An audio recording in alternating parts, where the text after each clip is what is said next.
FSN Radio. It's all about what's next. Go to financialsurvivalnetwork.com and sign up for your free weekly newsletter. You'll also get 3 free reports. The Financial Survival Network.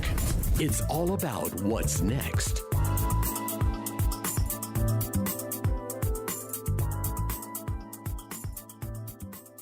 You're probably familiar with Ivan Eland, especially if you've been a Financial Survival Network listener for any amount of time. He's a senior fellow and director of the Center on Peace and Liberty, and his latest writing just took place, just published this week. Why is the United States so hypocritical on foreign policy? And Ivan, I'll throw it off to you. Why is the United States so hypocritical in foreign policy? Well, I think the United States always espouses democratic rhetoric, but rarely fulfills that in practice. And I think if you were to ask many people overseas what the cornerstone or the biggest characteristic of U.S. policy, most Americans wouldn't realize it, but they would say hypocrisy. And that's because we supposedly crusade for democracy, but oftentimes what we're doing, especially military action, is done to further U.S. economic, political, diplomatic interests.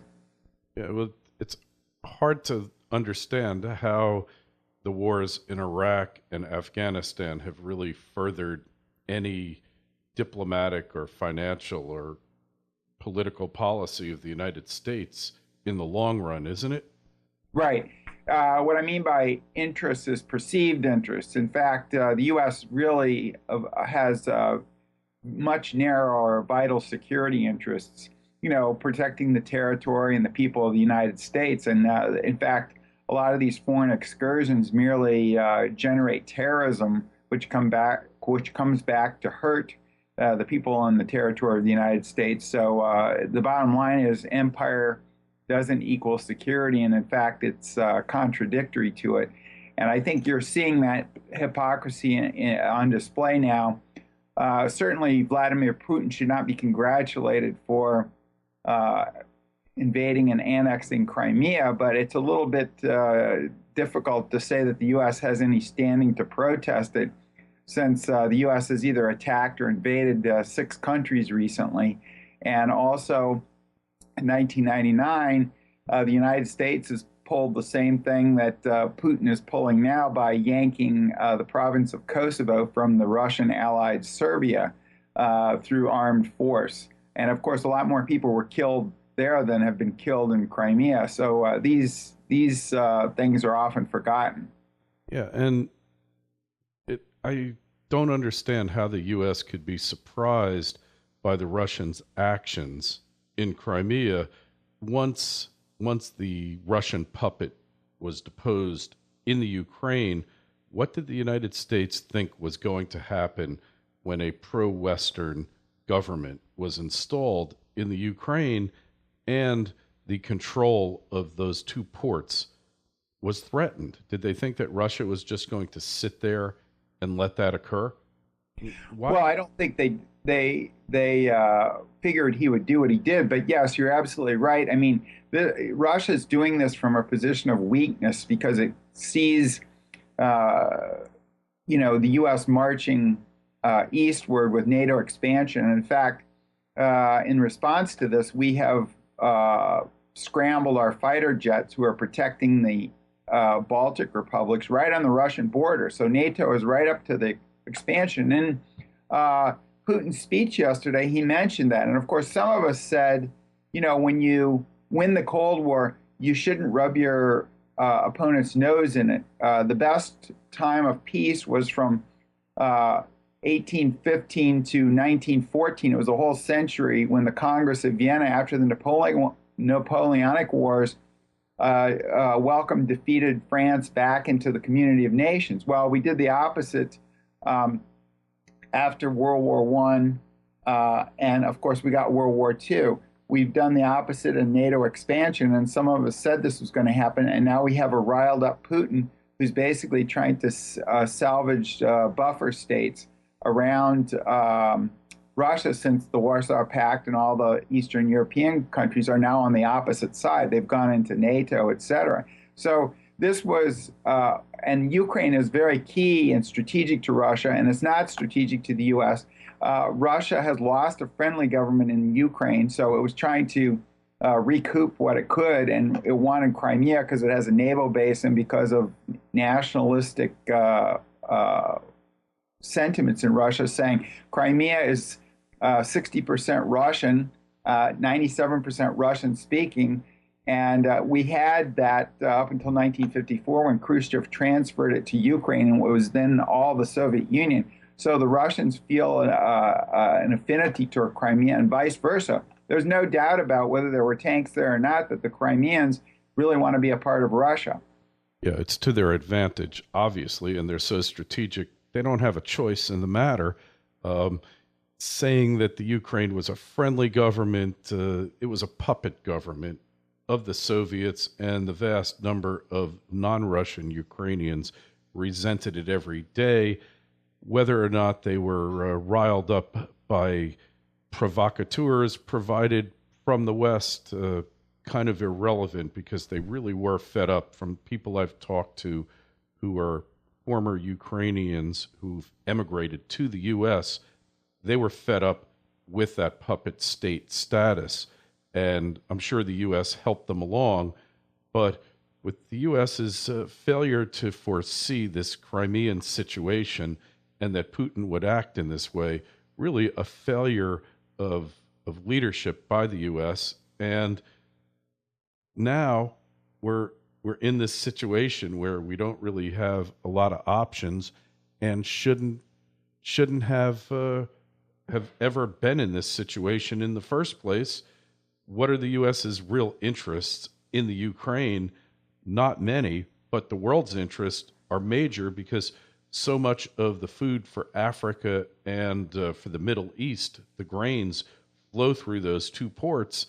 And if there's a real conflict, you could see mass starvation in Africa and in the Middle East if those ports get shut off for any prolonged period of time, Ivan. Yeah, and I think there are also other economic interests as well. I mean, Ukraine has an economic relationship with Europe, and it probably will even now. But we have the problem is I think the U.S. has pushed Russia to some extent into this. We don't, as a superpower, we don't really care what other people's security interests are. We have to remember here that the Russians, of all the countries in World War II, the Russians lost by far the most people. Nazi Germany lost 5 million people. The Russians lost 20 to 25 million people. The top country by far in casualties, because the worst fighting in human history on the Russian front was on Russian soil. And they've been also invaded by Napoleon. They also lost 15 million in World War I. It's just been horrendous for them, and that's why they want a security buffer there. Their security buffer has eroded, and Putin does have some legitimate security interests in having buffer states around him. Do you think he wants to recapture some type of neo-Soviet state, this glory in his own mind of the former Soviet Union? Well, even if he did, he doesn't have enough power to do it. The Russian military is a shadow of the Soviet military. He would even have trouble taking over all of Ukraine because Ukraine is a huge country. And so I think even if he wanted to, he's going to face unwilling populations in Ukraine or other countries. Even Belarus, his ally, he has a lot of tension with Lukashenko, who runs Belarus. And I think, not only does would he face the NATO alliance, which is pretty far forward in his face, but also in places that aren't in the NATO alliance, he might very well find hostile populations if he tried something more. But he can't because he doesn't have the military power to do it. Yeah, and that leads me to my next question for you, Ivan, because this is your area of expertise. He's got this alliance with the Chinese. China's got problems, environmental problems, countries turning into a desert. they would like nothing better, from people I've spoken with, to colonize vast sections of Siberia. Does he know what he's getting himself into with this alliance with the Chinese? Well, what's really amazing about that alliance is it's very loose, and it's sort of an alliance of convenience against U.S. encroachment. These two countries feel, China feels the neo-containment policy that the U.S. has in the east, and Russia faces it in the west. So it's the old, problem of, picking any ally that you can when times are tough. Now, the Russians and the Chinese have not been friendly to each other, even though they were both communist countries. They had border wars and everything else, and they have a long stretch of border. And so, in some senses, they're not really allies at all. So they are sort of allies in the Security Council if they want to rebuff some intervention that the U.S. has done, but they're very pragmatic allies and not tight allies, you might say. Yeah, well, it's going to be interesting to see what happens next. We're going to talk more about this on the financialsurvivalnetwork.com. Do you have Medicare or health insurance through your employer? If so, listen up. The healthcare reform wasn't written to save the healthcare industry or even to lower healthcare costs. Shoot, it isn't even designed to insure the uninsured. It's just a temporary political byproduct. Like a flat rock you step on in a swiftly moving stream, Obamacare is just a means to an end. Want to learn more about Obama's ultimate objective? Then you'll want to review our latest research presentation found on oclies.com. In it, a health expert and industry insider explains what you think you know about caring for your health is about to drastically change in 2014. Plus, he details the simple steps you could take to save thousands of dollars per year in health costs. It's free for you to preview at oclies.com. Don't waste time. What you don't know about the healthcare reform could hurt you and your family. We are back. We've got Ivan Eland, and we're talking about the hypocrisy of U.S. foreign policy. You know, in a way, Ivan, when the Soviet Union was the other superpower, the job of the United States, its function, its mission was so much easier, because it's so much easier when you have the enemy. You have your enemy there. Your job is to defeat the enemy, or perhaps not defeat, because it's better when you have that enemy there. Then the mission, the population knows what its purpose is. We don't have that enemy anymore. Well, I guess we have China. So what's our purpose here in the U.S.? We've kind of been floundering ever since the fall of the Soviet Union. Well, clearly we have expanded the U.S. empire. In fact, I think that the push against the Soviet Union during the Cold War was in part because the Soviet Union was scary, but also it was an excuse to have our troops in Europe and that sort of thing. And after, of course, the Cold War ended, our troops didn't get out of Europe. And of course, the NATO alliance actually expanded both in mission and in territory. So that tells you that the Cold War was sort of a shield or a cover for U.S. Imperial designs. Now, what do I mean by imperial? It's not a formal empire like the British or the French Empire, but it's an informal world empire. And one of the big constraints on the U.S. Was the Soviet Union, because any small dust-up between the two of them or their allies could end up in nuclear Armageddon. Well, after the Cold War ended, there was no restraint on the U.S., and of course, U.S. military interventions under George H.W. Bush, Clinton, and Bush increased dramatically, and they're continuing under Obama as well. So it doesn't matter what party you're in. Like we have troops in Afghanistan. We had invaded Iraq before we took out Muammar Gaddafi, and we have drone wars going in Pakistan, Somalia, and Yemen. So that's 6 countries recently that we've either invaded or attacked.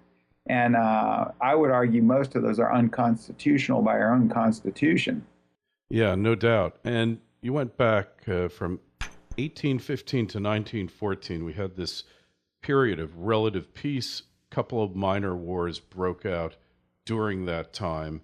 And, you know, at that time, we also had a period of pretty much monetary stability as well. Maybe the two go hand in hand. We had the classical gold standard, at least from 1870 to 1914, where nations traded peacefully. We had this really period of unparalleled prosperity where monetary stability unrivaled even to this day. And maybe that was part of what was going on as well. Well, certainly when you have economic stability, wars, I think, are less likely. So it was certainly probably a factor in that, yes. So now we've got this period of really major monetary instability, and we see China and Russia banding together as allies, threatening U.S. hegemony, in that regard as well. And where is this thing going to wind up here? Because the U.S. is really stretched thin, and, it looks like it's coming to the end of the empire. Well, I think that would probably be a good thing. Perhaps we don't need NATO anymore. And of course, now that Russia has done this, we've spun it to where we always spin it. So, Russia's now a threat, so we need to keep NATO. Well, we don't go back and look at what happened before. And that is that we expanded NATO, and that's what led to a nationalist leader like Putin coming to power in Russia, and also, doing what he's doing. So we don't look at our own actions. Americans tend to do that. Like if you ask the Americans, well, what happened on December 7th, 1941? They say, well, the Japanese attacked Pearl Harbor. And you say, well, why did they do that? And you get a blank stare from people. You'd say, well, why did Osama bin Laden attack the U.S. on 9/11? Almost nobody would know the answer to the question. The answer is that because the Japanese were evil and Osama bin Laden is evil. And that may be true, but there were also antecedent causes of which the U.S. played a role in both of those incidents. So it's not blaming the U.S. necessarily, but it's saying that many things are more complex. And I think we have to look at that in this case, that other countries may not see our intentions as benevolently as we do. Yeah, that's for sure. And yeah, the empire, it certainly looks like it's coming to an end. I mean, we've got hundreds of bases I think 800 bases in, over 100 countries. And what are we doing here? And then you look at the way that freedom has suffered in the United States itself in the name of protecting us. It reminds me of that soldier in Vietnam saying we had to kill that village to save it. Yes, exactly. And I think that's what many people don't get with all these foreign interventions, is that's what ended the Roman Republic, was that the empire, the Romans got an overseas empire, and the military came home to roost, so to speak, in the Roman Empire, and dislodged the Republic. And I think that's the real danger from these unnecessary, and most of them have been unnecessary to U.S. security. We need to narrow down what we really think is U.S. security and be more restrained overseas. It will preserve the Republic if we do that. If not, I think we're on the same road as Rome was. And I would give you the libertarian spin on it. Being a libertarian myself, is any of it necessary, Ivan? When you get down to it, what do we need to be there at all for? Right. Well, exactly. And I mean, when we got all of our alliances, we took George Washington and Thomas Jefferson's advice for most of the Republic's history and avoided permanent and entangling alliances. But of course, after World War II, in 1949, we got NATO. And of course, we got other alliances as well. And that's exactly when we didn't need them. We had developed nuclear weapons. We could protect our country. It would be suicidal for anybody to attack the United States, any country, because we can incinerate their territory. So we got all these alliances precisely when we really didn't need them. So if you really wanted to go minimalist on the security, you could get a Coast Guard and have a minimal number of nuclear weapons, and that might be enough to ensure the security of America. Yeah, I mean, we're spending probably a third to a half of the defense budget on overseas adventurism. Potentially, I wouldn't say it's bankrupting the country because we have so many things we're spending money unnecessarily on, both at home and abroad, corporate welfare, bloated welfare state.